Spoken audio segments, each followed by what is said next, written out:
नमस्कार, स्वागत है आप सभी का। आपके साथ मैं हूं सोनल दहिया। खबरों की शुरुआत बड़ी खबर के साथ करेंगे। हाई स्कूल और इंटर के छात्रों के लिए खबर, प्रमाण पत्र माइग्रेशन आज से नहीं दिए जाएंगे। आज और कल छात्रों को प्रमाण पत्र दिए जाने थे। अब 3 और 4 सितंबर को प्रमाण पत्र दिए जाएंगे। जिन स्कूलों का रिजल्ट रुका था उन्हें भी प्रमाण पत्र दिए जाएंगे। ये बड़ी खबर, आज प्रमाण पत्र दिए जाने थे, लेकिन अपने दर्शकों को ये अहम खबर दे दें, खासतौर पर स्टूडेंट्स के लिए ये खबर बहुत इंपॉर्टेंट है।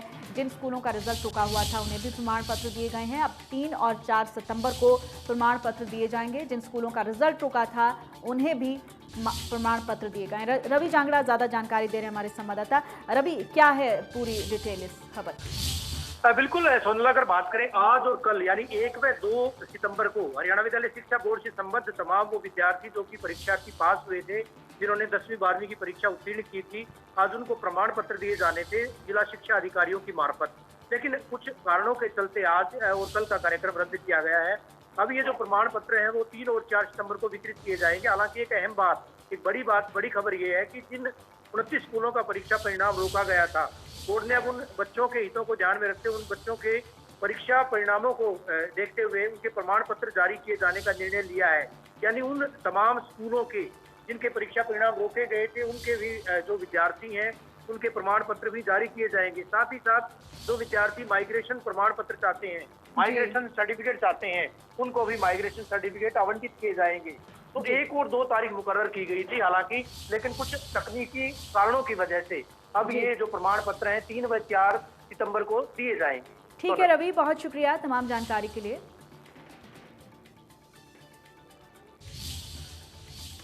और अंबाला से खबर का रुख करेंगे। जेईई मेंस के इम्तिहान को लेकर तैयारियां पूरी कर ली गई हैं। दिल्ली अमृतसर नेशनल हाईवे पर बने परीक्षा केंद्र में सोशल डिस्टेंसिंग के साथ परीक्षार्थी परीक्षा देंगे। दूरी बनाए रखने के लिए जहां जमीन पर गोले लगाए गए तो वहीं परीक्षा केंद्र के बाहर थर्मल स्क्रीनिंग, हैंड सैनिटाइजर के भी पुख्ता इंतजाम किए गए हैं। एग्जाम देने आए परीक्षार्थियों के मुंह पर मास्क और हाथों में ग्लव्स जरूरी हैं। जेईई मेंस के इम्तिहान को लेकर अंबाला पुलिस ने भी पूरे इंतजाम किए हैं ताकि पेपर वाले दिन किसी भी तरह की कोई परेशानी ना हो सके। तो जेईई मेंस परीक्षा को लेकर सभी तैयारियां पूरी कर ली गई हैं। अंबाला में भी तमाम तरह की तैयारियां की गई हैं। थर्मल स्क्रीनिंग, सैनिटाइजर के पुख्ता इंतजाम किए गए हैं। और नेशनल हाईवे का सफर आज से महंगा हो गया है। एनएचएआई ने वार्षिक टोल वृद्धि की घोषणा कर दी है। नई दरों के अनुसार टोल टैक्स में 5 रुपए से लेकर 10 रुपए बढ़ाए गए हैं। ऐसे में वाहन चालकों को हाईवे के सफर के लिए अपनी जेब और ढीली करनी पड़ेगी। बता दें कि कोरोना काल में मंदी की मार झेल रहे लोगों को नेशनल हाईवे अथॉरिटी ने झटका दिया है। कार, जीप से लेकर मल्टी एक्सल वाहनों के टोल टैक्स में बढ़ोतरी कर दी गई है। इस घोषणा के मुताबिक एलसीवी और मल्टी एक्सल वाहनों की सिंगल यात्रा पर्ची में 10 रुपए टोल बढ़ाया गया है। हालांकि इस बार हुई बढ़ोतरी में कार और जीप जैसे वाहनों को कुछ रियायतें जरूर दी गई हैं। कार और जीप की सिंगल यात्रा के लिए टोल टैक्स में बढ़ोतरी नहीं की गई है, लेकिन अप डाउन की यात्रा पर 5 रुपए टोल बढ़ाया गया है। नई दरों के अनुसार सिंगल यात्रा के लिए कार पर 125 रुपए, एलसीवी पर 220 रुपए, बस और ट्रक पर 440 और मल्टी एक्सल पर 705 रुपए टोल देना होगा।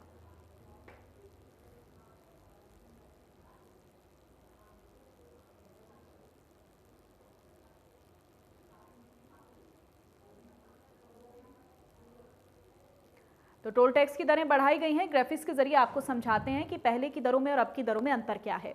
देखिए किस पर कितना असर पड़ा है। ये देखिए, कार, जीप और वैन पर आने जाने में और मासिक में ये रेशो आ रही है। हल्के वाहन की अगर हम बात करें तो आने में 40 रुपए का भार पड़ेगा, आने जाने में 59 रुपए बढ़ाए गए हैं। वहीं मासिक अगर हम बात करें तो 1190 रुपए बढ़ाए गए हैं।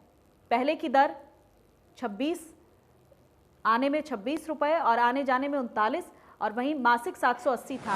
और अब जो है वो हम आपको बता रहे हैं पहले की दर में और अब की दर में अंतर क्या है।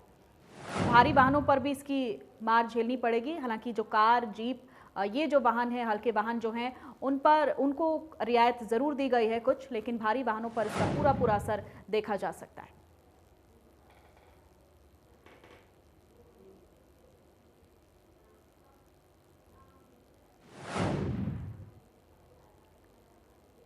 तो किन वाहनों पर कितना असर पड़ेगा, ग्राफिक्स के जरिए एक नजर हम डाल रहे हैं।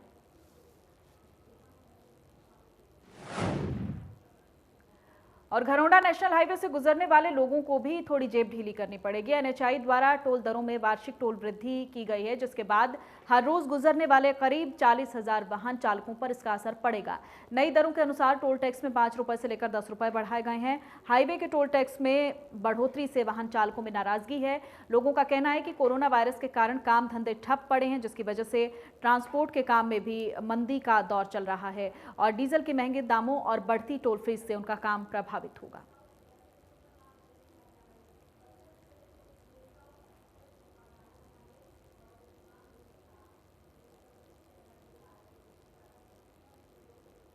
तो टोल टैक्स में बढ़ोतरी की गई है, काम धंधे ठप हैं, मंदी का दौर चल रहा है। वाहन चालक इससे खासे नाराज नजर आ रहे हैं। उनका कहना है कि डीजल के दाम भी बढ़ गए हैं और अब टोल में भी बढ़ोतरी की गई है, तो ऐसे में आम आदमी की जेब पर बोझ पड़ेगा। आपको बता दें कि एनएचआई ने टोल टैक्स में वार्षिक बढ़ोतरी की है और सीधे सीधे करीब 40,000 वाहनों पर इसका असर पड़ने वाला है।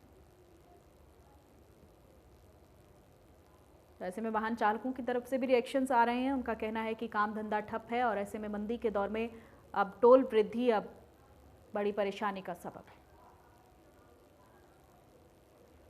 और खबरों में आगे बढ़ेंगे। जब से राइट टू रिकॉल का जिक्र हुआ है, तभी से अलग अलग राय सामने आ रही हैं। कुछ लोग सवाल उठा रहे हैं कि इनकी शुरुआत क्यों ना सांसदों और विधायकों से की जाए। सांसद सुनीता दुग्गल, बीजेपी के पूर्व प्रदेशाध्यक्ष सुभाष बराला, टोहाना से जेजेपी विधायक देवेंद्र बबली ने भी इस पर अपनी प्रतिक्रिया दी है। उन्होंने क्या कुछ कहा है, आपको सुनवाते हैं। देखिए, ऐसा है कि ये जो निर्णय लिए जाते हैं तो उसमें आप देखिए, क्योंकि मैं छोटी सी बात आपको कहूँगी कि सरपंच जो है उस इलेक्शंस के लिए निर्णय लिया गया था कि एजुकेशनल क्वालिफिकेशन एक मिनिमम रखी गई थी, लेकिन वो एमएलए एमपी के लिए नहीं रखी गई। तो कई बार कई चीज़ें किस तरह से रखी जाती हैं, वो जो है वो उस समय जो भी अधिकारी वहाँ पर या जो भी नेतागण होते हैं वो सब मिलकर उस बात का निर्णय लेते हैं, सभी मंत्रीगण। तो क्योंकि कोई भी निर्णय लिया जाता है वो अकेले एक लेवल पे नहीं लिया जाता, उसमें सबकी राय ली जाती है। इसमें भी फर्दर अगर कहीं कुछ होना होगा, कुछ हो सकता होगा, तो उसके बारे में बात करेंगे, आगे क्या हो सकता है या क्या नहीं, या जिस भी बेस पे ये निर्णय लिया गया है तो उसमें क्या प्लस है क्या माइनस है, तो वो सब देखा जाएगा। अगर जनता पहले 5 साल के लिए मौका देती है चुनकर, अगर जिस भावना से और जिस सोच से चुनती है, अगर वहाँ खराब नहीं उतरता तो मेरे ख्याल से राइट टू रिकॉल का जो कई प्रदेशों में है, तो अपने हरियाणा में तो क्या बुराई है, उसमें होना चाहिए। देखिए, बहुत बड़ा ये विषय इन दिनों में चर्चा में आया है, राइट टू रिकॉल का। शुरुआत कहाँ से हो कहाँ से ना हो, इससे पहले तो यही बहस का विषय है कि ये हो या ना हो। इसलिए सर्वप्रथम तो अगर कहीं चर्चा आए तो इसी बात पे आए कि इस प्रकार की व्यवस्था जो भारतीय लोकतंत्र है इसमें ठीक रह सकती है कि नहीं रह सकती। सबसे पहले इस बात पर चर्चा होकर के फिर आगे बढ़ेंगे, तब जा कर के कहीं इस तरह के विषय को समझ करके आगे बढ़ाना ना बढ़ाना इस निर्णय के ऊपर पहुंच सकेंगे। और अब बात करेंगे अंबाला की, जहां अंबाला एयरबेस में तैनात फाइटर प्लेन राफेल की सुरक्षा के मद्देनजर एयर मार्शल मानवेंद्र सिंह ने हरियाणा के चीफ सेक्रेटरी को चिट्ठी लिखी है। चिट्ठी में एयर चीफ मार्शल ने अंबाला एयरबेस में तैनात किए गए राफेल की सुरक्षा पर वहां उड़ने वाले पंछियों को खतरा बताया है। एयर चीफ मार्शल के पत्र के बाद शहरी निकाय निदेशालय ने वायुसेना अड्डे के आसपास के 10 किलोमीटर के दायरे में कबूतर उड़ाने वाले लोगों को नोटिस जारी किया है और कहा है कि अगर कबूतर उड़ाए गए तो सख्त कार्रवाई की जाएगी। आपको बता दें कि एयर मार्शल ने ये चिंता जाहिर करने का पत्र 5 अगस्त को लिखा था, जिसके बाद ये चिट्ठी वायुसेना मुख्यालय से 17 अगस्त को डिस्पैच हुई और 28 अगस्त को शहरी स्थानीय निकाय विभाग ने अंबाला नगर निगम को इस संबंध में पत्र लिखा।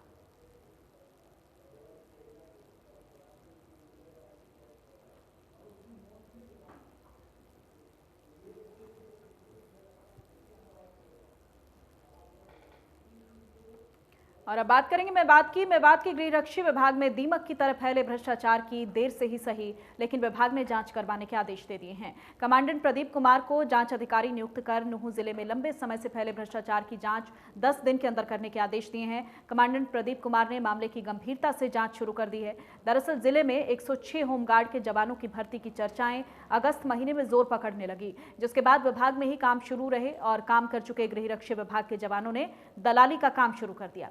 दलालों ने पढ़े लिखे बेरोजगार युवाओं से 2.5 से 3 लाख रुपए की रिश्वत लेनी शुरू कर दी। ये खबर जब आम हुई तो इस मामले की ऑडियो और वीडियो भी सोशल मीडिया पर वायरल होने शुरू हो गए, जिसके बाद सेंटर कमांडर करमवीर सिंह का तबादला किया गया। कमांडेंट प्रदीप कुमार ने कहा कि होमगार्ड के जवानों की भर्ती नहीं होती बल्कि एनरोलमेंट किया जाता है। कमांडेंट प्रदीप कुमार ने कहा कि इस मामले में जो भी दोषी पाया जाएगा, चाहे वो विभाग से जुड़ा कर्मचारी हो या फिर कोई बाहरी व्यक्ति हो, उसके खिलाफ सख्त से सख्त कानूनी कार्रवाई की जाएगी। वीडियो वायरल हुई है, ऑडियो भी वायरल हुई है, जिस संबंध में वो सीनियर ऑफिसर्स के संज्ञान में आया है। स्वयं माननीय डीजीपी होमगार्ड साहब ने एक इंक्वायरी सौंपी है, मुझे ही सौंपी है, और 10 दिन के अंदर अंदर अपनी रिपोर्ट प्रस्तुत करने को कहा है। जिसमें भी इसका फॉल्ट मिलेगा उसके खिलाफ नियमानुसार कार्रवाई की जाएगी। लेकिन मैं क्लियर कर दूं, बल्कि आपके चैनलों के माध्यम से और मीडिया के माध्यम से हमें मदद मिलेगी कि नूंह जिला में कोई होमगार्ड की भर्ती नहीं हो। और अब बात करेंगे सोनीपत की। सोनीपत के गांव बिंद्रौली के सरपंच के खिलाफ गांव का ही एक युवक लघु सचिवालय के सामने धरने पर बैठ गया है। युवक का आरोप है कि गांव के सरपंच ने चुनाव लड़ने के दौरान जो मार्कशीट लगाई थी वो फर्जी है। युवक के पास जो मार्कशीट है और जो अधिकारी उसे दिखा रहे हैं वो दोनों भी मेल नहीं खा रही हैं। संदीप का आरोप है कि गांव की सरपंच गीता ने चुनाव लड़ने के दौरान जो मार्कशीट लगाई थी वो यूपी के एक स्कूल की है और वो फर्जी है, क्योंकि मार्कशीट में जो दिनांक दाखिले की दिखाई गई है उस दिन रविवार था। और उसके साथ ही आरटीआई से जब संदीप ने स्कूल से जवाब मांगा तो इस नाम की कोई महिला वहां पर नहीं पढ़ी और वहां से कोई जवाब नहीं मिला। इसी तरह का दाखिला वहां हुआ ही नहीं। वहीं युवक का कहना है कि जब वो अधिकारी के पास जाता है तो उसे पागल कह दिया जाता है, जबकि आरटीआई का कोई जवाब पंचायत अधिकारी नहीं देते हैं, जिससे परेशान होकर वो धरने पर बैठा है। बीडीपीओ ने कहा है कि उच्च अधिकारियों ने मामले की जांच कर ली।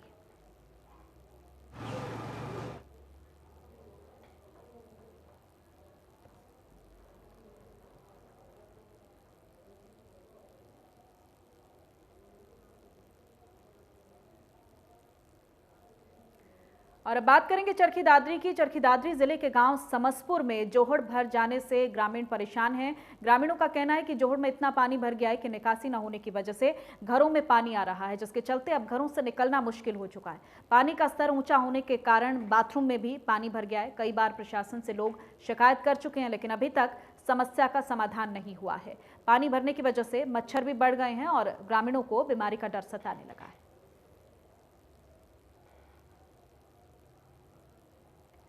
सिरसा शहर को स्वच्छ और सुंदर बनाने के लिए नगर परिषद द्वारा स्वच्छता अभियान की शुरुआत सुभाष चौक से की गई है। अभियान की शुरुआत नगर आयुक्त संगीता तेतरवाल ने की है। यह अभियान सिरसा में 11 जगहों में एक साथ अलग अलग धार्मिक संस्थाओं के सहयोग से चलाया गया है। नगर आयुक्त संगीता तेतरवाल ने बताया है कि कोरोना महामारी को देखते हुए इस अभियान को शहर के 11 जोन में बांटकर शुरू किया गया है, ताकि एक जगह भीड़ ज्यादा ना हो। उन्होंने बताया कि अभियान को सहयोग देने के लिए शहर की 25 धार्मिक और सामाजिक संस्थाएं आगे आई हैं। इन संस्थाओं ने अपनी स्वेच्छा से स्वच्छता अभियान के साथ जुड़ने की सहमति जताई है। संस्थाओं के अभियान के साथ जुड़ने से शहर को स्वच्छ और सुंदर बनाने की जो मुहिम है उसको बल मिलेगा। उन्होंने कहा कि एक दिन झाड़ू लगाने से शहर स्वच्छ नहीं बनेगा, बल्कि ये अभियान एक सांकेतिक अभियान है ताकि लोग स्वच्छता के प्रति जागरूक हो सकें।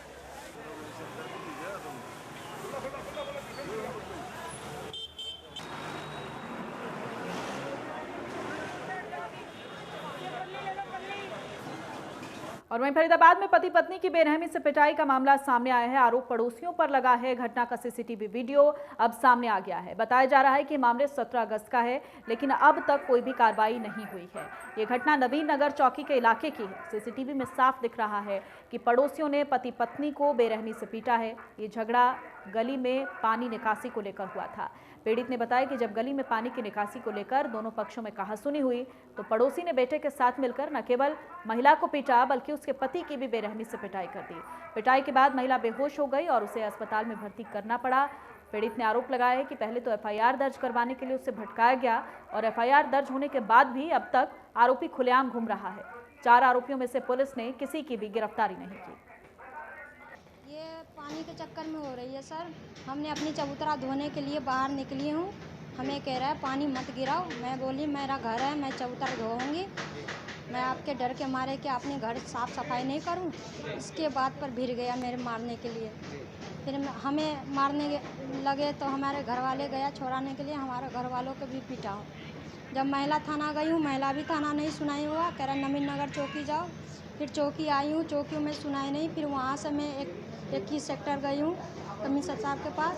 उससे फिर मैंने 2 बार राय लेके फिर उसको बुलाया पुलिस चौकी। के बाद इतना मारा कि वो बेहोश हो गई, एम्स में भर्ती हो गई। तो पुलिस की तरफ से किस प्रकार की कार्रवाई चल रही है, अगर बात की जाए? पुलिस के तरफ से अभी तो सर कुछ नहीं चल रहा है, कर रहा है। मैं तो ये जानूंगा कुछ नहीं चल रहा है, इसलिए कि 17 अगस्त की बात है 2020 की, जबकि हमने पुलिस चौकी गया, उन्होंने वहाँ भेज दिया हमें ये बीके में MLA कटवा के लिया। वहाँ से MLA कटवा के ले आया तो कह रहा है ये वहाँ बेहोश लेटी हुई थी, कह रहा है इसको घर ले जाओ खिलाओ पिलाओ। चौकी में बेहोश लेटी पड़ी? हाँ, नवीन नगर चौकी में, कह रहे घर ले जाओ खिलाओ पिलाओ, शाम को आना।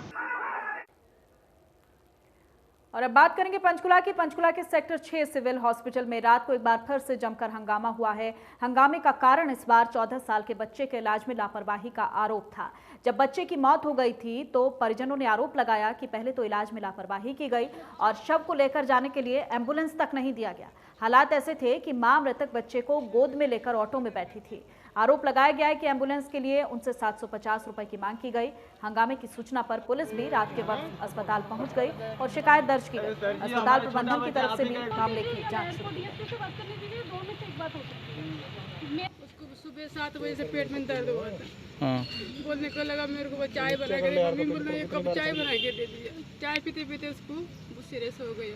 उसको उठा के लेके 24 में चले लेके गई। 24 में लेके गई थी। मैं बोलने लगा डॉक्टर उसको चाय में लेके जाने के लिए बोला था। चाय में तुरंत लेके आया, उसको पानी बोतल चढ़ा दिया, सुई दिया। उसको क्या चीज़ का सुई दिया मुझे पता नहीं था, मैं अकेली थी। वहाँ से डॉक्टर बोला इसको तो पेट दर्द हो रहा है, 6 सेक्टर लेके चले जाओ। हमने 6 सेक्टर सर जी लेके चले आए। इसको लेके जब आ गए तो डॉक्टर बोला इसको इलाज करेंगे तब 750 रुपया तो आप दोगे तभी इलाज हो जाएगा। हमने बोला कोई नहीं, हम और करो के काम करने वाला सर, हम 750 रुपया देंगे। 8:30 बजे से ला के हमारे बच्चे को और 5, 4:30, 3:30 बजे उसको मार दिए। मार कर बता भी नहीं रहे मेरे घर वाली को जो मर गया है, और कह रहे हैं पैसा ला। पैसा जब हम लेके आए तो कह रहे हैं अब तो मर गया, अब क्या करेगा। बोला सर हमारा बॉडी तो हमारा। कौन से अस्पताल में? 6 सेक्टर अस्पताल में सर। सुबह बच्चे पेट में दर्द हुआ, मोगे में लगाने वाला है तो एक सेक्टर 26 हॉस्पिटल ले गए। उन्होंने यहाँ हॉस्पिटल भेजा सेक्टर 6 में, तो ड्यूरिंग ट्रीटमेंट उनकी शाम में डेथ हो गई बच्चे की। तो क्या DDR कुछ काटी है अभी इन्फॉर्मेशन मिली है, अभी आ रहे थे। तो क्या सर ये बच्चे को जबरदस्ती लेके जाना चाहते थे यहाँ से? हाँ, पोस्टमार्टम नहीं कराना चाहते? ये विदाउट पोस्टमार्टम जाते थे, लेकिन इन्फॉर्मेशन आ चुकी है। अब पुलिस पोस्टमार्टम को आगे जैसे ही। और अब बात करेंगे पलवल की। पलवल में स्वास्थ्य विभाग और CIA की टीम ने रात के वक्त संयुक्त रूप से छापेमारी की। ये छापेमारी मेडिकल स्टोर संचालक के घर पर की गई। इस दौरान स्टोर संचालक के घर से गर्भपात के किट समेत नशीली दवाइयां बरामद हुई हैं। स्वास्थ्य विभाग की टीम ने बताया है कि 7 तरह की अवैध दवाइयां बरामद की गई हैं। स्वास्थ्य विभाग ने रात के वक्त ही आगे की कार्रवाई शुरू कर दी है। इसके साथ ही ये साफ हो गया है कि किस तरह से गर्भपात का गोरखधंधा आज भी चोरी छिपे किया जा रहा है।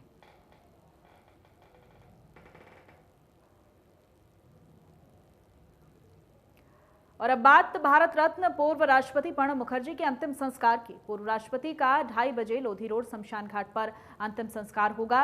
उन्हें आज कई बड़ी हस्तियां घर पहुंचकर नमन कर रही हैं, श्रद्धांजलि दे रही हैं। ये देखिए अलग अलग तस्वीरें हम आपको दिखा रहे हैं। राष्ट्रपति रामनाथ कोविंद उनको नमन करने के लिए पहुंचे, उस दौरान की तस्वीर, उनके घर की तस्वीर ये हम आपको दिखा रहे हैं अलग अलग। उपराष्ट्रपति वेंकैया नायडू भी पहुंचे और प्रधानमंत्री नरेंद्र मोदी ने भी घर पहुंचकर प्रणब मुखर्जी को श्रद्धांजलि दी है। और ये सीधी तस्वीरें हैं, देखिए आज दोपहर 2:30 बजे के करीब उनका अंतिम संस्कार किया जाएगा और वहां पर तैयारियां चल रही हैं, हलचल तेज हो गई हैं।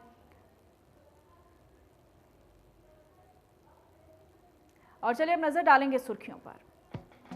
प्रस्तुत करता है हेम पुष्पा। इम्यूनिटी बढ़ाए, स्वस्थ बनाए, महिलाओं की नंबर 1 आयुर्वेदिक औषधि व टॉनिक।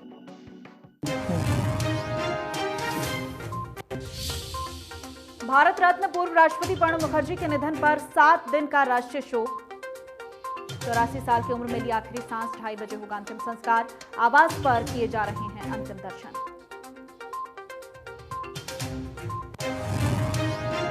आज से लागू हुई अनलॉक 4 की नई गाइडलाइन। सामाजिक, धार्मिक और राजनीतिक कार्यक्रम में 100 लोगों के शामिल होने की अनुमति। स्कूल रहेंगे बंद। 7 सितंबर से चलेगी मेट्रो।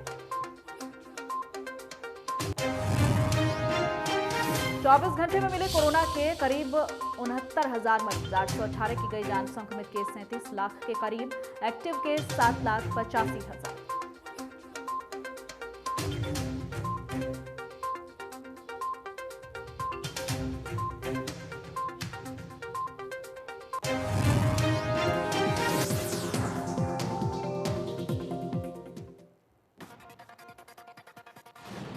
पूर्व राष्ट्रपति प्रणब मुखर्जी का अंतिम संस्कार आज। देश की राजनीति से जुड़ी कई बड़ी हस्तियों ने दी श्रद्धांजलि। दोपहर 2:30 बजे के बाद लोधी रोड शमशान घाट में प्रणब मुखर्जी का अंतिम संस्कार किया जाएगा।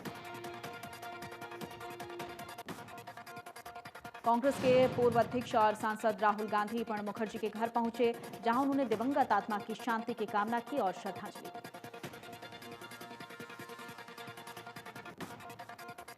सुशांत सिंह केस में एक्ट्रेस रिया चक्रवर्ती से आज नहीं होगी पूछताछ। अब तक सीबीआई 4 बार कर चुकी है पूछताछ। रिया से अब तक लगभग 35 घंटे की पूछताछ हो चुकी है। रिया से सीबीआई ने सुशांत के परिवार से रिश्ते, सुशांत के बिजनेस, प्रॉपर्टी, ड्रग्स कनेक्शन को लेकर सवाल किए। अवमानना मामले में बढ़ी भगोड़े शराब कारोबारी विजय माल्या की मुश्किल। सुप्रीम कोर्ट ने विजय माल्या को 2 अक्टूबर को कोर्ट में पेश होने का आदेश जारी किया है।